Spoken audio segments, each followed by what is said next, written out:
मला वाटतं देशाला ह्या टाकल्यासारख्या माणसानी आणि दुसरं म्हणजे ह्या चुत्यानी बरबाद करून ठेवलेलं आहे, लोकांना भ्रमित ठेवलेलं आहे.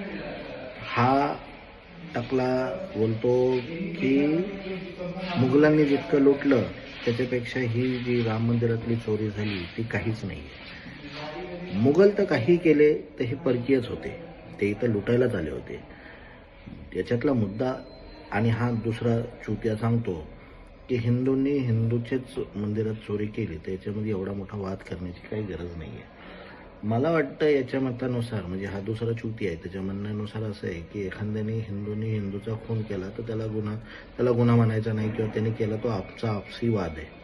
एखाद्या हिंदूंनी हिंदूचा बलात्कार केला तर त्याला काय बोलायचं नाही, कारण तो आपसी वाद आहे.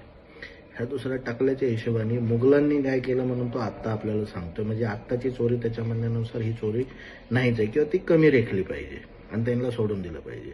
ह्या भाडव्यांमुळेच आपला देश आणि आपली जी जनसामान्य जनता आहे ना ती फसगत होते, फसली आहे यांच्या ह्या चुत्यांमुळं.